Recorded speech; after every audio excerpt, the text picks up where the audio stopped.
El presidente a cargo del Ministerio de Economía con su secretario de Economía, que tiene como un cargo formal ministro de Economía, Javier Milei, Luis Caputo. Se le hice complicado la inicial, pero es así. Javier Milei y Luis Caputo están rifando las reservas. Es algo impactante, digamos, con un, no te digo un silencio atronador, pero como todos mirando fundamentalmente los oficialistas, los que tienen cierta simpatía, un poco de vértigo, porque están viendo que día a día van bajando las reservas y dicen, pero ¿qué es lo que está haciendo? Lo bancamos, más o menos, mucho, poco, pero ¿qué está haciendo con las reservas? Porque para colmo, o en todo caso, como parte de este contexto, va Caputo a las reuniones del G20, acá fue en Río de Janeiro, se reúne con Kristalina Georgieva, titular del Fondo Monetario Internacional, con la secretaria del Tesoro de Estados Unidos, Janet Yellen, que ya no sirve para nada, digo, entre comillas, porque es un gobierno que se está yendo, claro, el de Biden. A lo que se le suma que un gobierno de Biden que él dijo que renuncia a la candidatura a ser presidente. O sea que mucho puede decir, bueno, ¿qué es lo que puede estar haciendo de acá hasta terminar el gobierno? Muy poco. O sea, pasa la gorra y no le cae una moneda. Y a la vez sigue vendiendo reservas. No solamente las reservas en billetes, en dólares, sino que también la del oro. Y aquí es donde empieza como un escalofrío generalizado. Es decir, también el oro. Miren, el oro es muy simbólico. El oro, en general, ya hubo varias operaciones, si querés, desde el gobierno de Menem hasta la fecha con el oro. Lo que sucede es que, y también otros bancos centrales también hacen operaciones con el oro. ¿Qué es lo que sucede? Que cuando tenés pocas reservas y a la vez no tenés ingresos de dólares y además esas pocas reservas las estás dilapidando solamente tras un objetivo de que los dólares financieros no sigan subiendo. No es que bajen fuerte, en que no sigan subiendo, decís, bueno, o sea que también estás vendiendo lo que uno puede denominar la joya de la abuela. Tiene una carga simbólica y en última instancia también práctica muy muy fuerte vinculado con el tema del oro.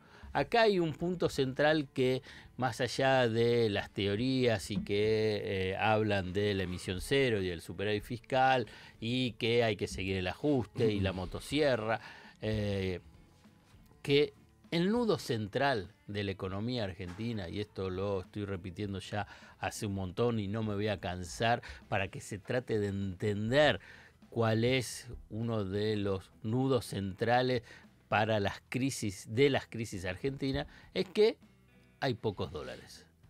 Pocos dólares disponibles en el Banco Central, no pocos dólares en la economía argentina, no pocos dólares en manos del sector privado, sino en el Banco Central. Y por consiguiente, esto es lo que genera mucha inestabilidad.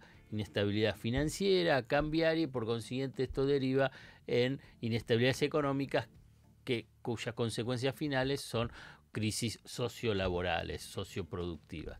Bueno, este es el punto central donde nos encontramos hoy. No me pregunten, ¿y cuánto dura? Porque la verdad que no sé. Lo cierto es que día a día están vendiendo dólares y no están sumando dólares. Ya tienen en lo que es un asiento, un concepto contable, reservas netas negativas casi en 7.000 millones de dólares. Cuando asumieron era casi 11.000 millones de dólares. A fines de abril lograron, comprando dólares en el mercado, que sean cero. Ahora volvieron a 7.000. Y la tendencia para los próximos meses es seguir profundizando esa fragilidad. Ahora te pregunto, a medida que vayan bajando, si sigue esa tendencia, ¿qué empieza a pasar? Mayor expectativa de devaluación. Mayor expectativa vinculada con que si hay devaluación, entonces hay cobertura con precios. Entonces, mayor tensión vinculada con precios. Entonces, ¿cómo quiere contrarrestar esas expectativas? Dice, no va a haber emisión monetaria. Y entonces va a haber escasez de pesos. Esto es en el discurso. Después, si los pesos van a seguir circulando y no es que, digamos, los pesos son escasos porque cobras poco para ponerlo y los pesos serán escasos para las empresas o los comercios porque venderán poco.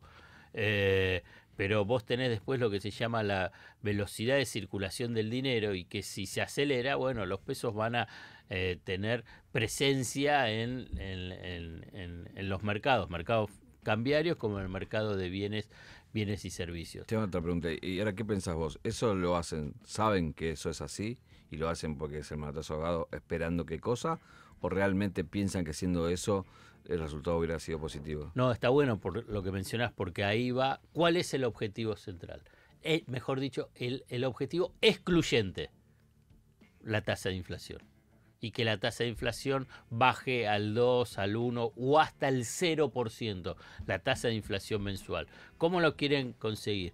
Con una hiperrecesión, por eso dicen no voy a emitir, no voy a expandir la economía, y a la vez vendiendo dólares, que de esa forma también sacan pesos de la economía, tratando de bajar la brecha cambiaria para que no se incremente esas expectativas de devaluación y expectativas con cobertura de aumento de precios. Ese es el objetivo. Si lo consigo o no, no sé. Es por lo menos, yo puedo poner un signo de interrogación si lo puede conseguir.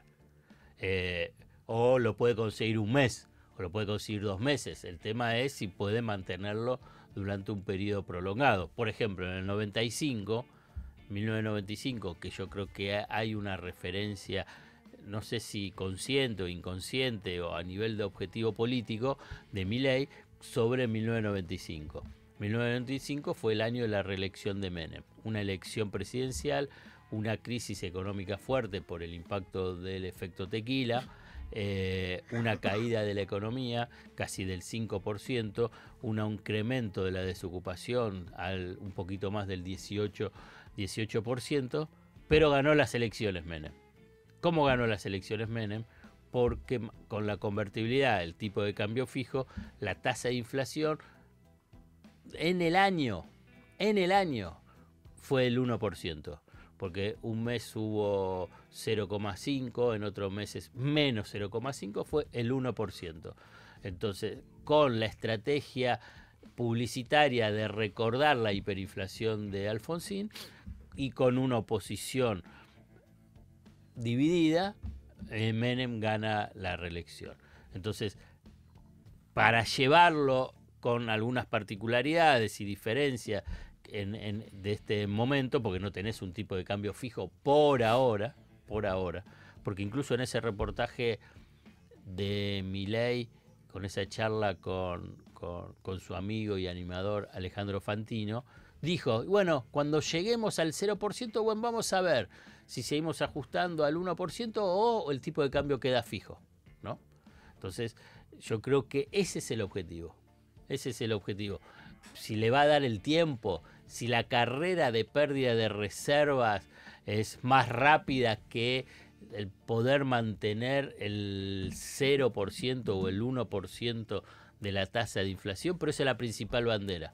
A eso apunta Milei. Aparte, de alguna forma también lo está diciendo. Ahora bien, vos decís, ¿y el resto? Y el resto es destrucción. El resto es un colapso de la actividad económica, un colapso de la industria. Se están viendo los números, colapso del consumo, caídas de 2 dígitos en términos interanuales.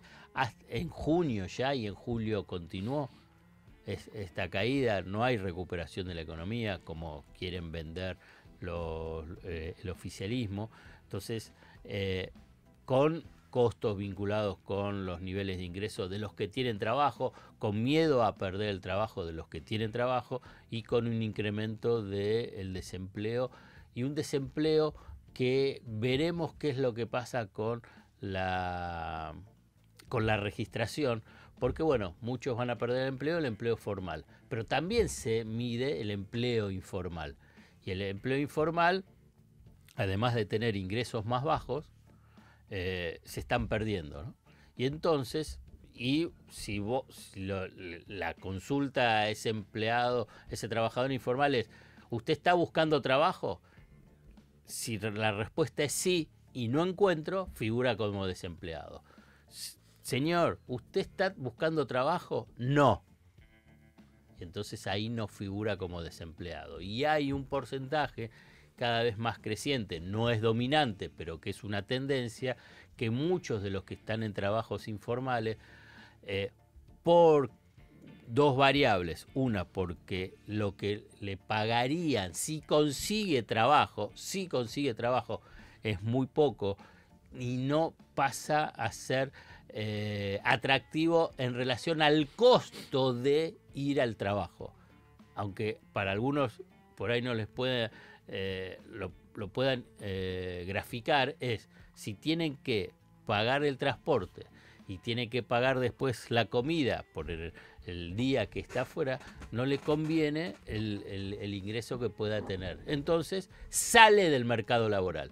Y si sale del mercado laboral no es que figura como desempleado. Ahora bien, más allá de ese número estadístico, está claro que, como te mencionaba, la destrucción que hay en el entramado productivo derrama en una crisis sociolaboral. ¿Y cómo se explica el apoyo de los empresarios si los números son tan rojos? Empieza a verse un poquito de ruido. Empieza a haber un poquito de ruido. Empieza a haber también incluso ruido en el sector del agro, del campo. Lo que pasa es que ahí yo siempre menciono, vos tenés tres variables para analizar el comportamiento del mundo empresarial. Cuando digo mundo empresarial es grandes empresas, medianas empresas, pequeñas empresas, industriales, comerciales, locales, internacionales, de la finanza, de la industria, de los servicios, todo el mundo empresarial. Tenés tres vertientes: la ideológica, la política y la de los negocios. Vos lo que estabas mencionando es lo de los negocios. La ideológica coinciden con la idea del tema del liberalismo, el neoliberalismo, de la apertura, de la flexibilización laboral, digamos. Entonces ahí hay un componente ideológico. El componente político también coincide, ya sea Milei, sea Macri, sea Carrió, sea que es el del antiperonismo. Digamos, cualquier cosa antes que el peronismo. Pese a que algunos le digan, pero si escúchame, con el peronismo por ahí tuviste mejores negocios, que es la tercera vertiente. Bueno, pero ahí prima lo ideológico, lo político, una mirada clasista, pero eso son dos componentes que no hay que ignorarlos en el análisis, o mejor dicho, yo no los ignoro cuando trato de entender el comportamiento de este mundo empresarial. Y el tercero es de los negocios. Entonces, ahí depende todo lo que yo te hice, todo ese recorrido sobre el mundo empresarial, depende si estás en el mundo de las finanzas o estás en el mundo del campo o en el mundo de la industria, y depende si sos grande o sos pequeño y si tenés más o menos espaldas financieras para decir, bueno, este año puede ser malo, pero entre comillas ese mundo empresarial dice, bueno, yo puedo bajar la cantidad de trabajadores, puedo tener menos ganancias, pero trato de mantener mi capital. Y después veo si puedo recuperar el mercado que en este año de ajuste, ¿por qué? Porque venimos de, mentiras, pero de los 20 años del kirchnerismo, bueno, es parte de ese costo político e ideológico que asumen. ¿Se aplica a los economistas también esto? ¿En qué sentido? Y porque digo, no escuchás tantos economistas quejándose. No. Y le pasa que sí, se aplica.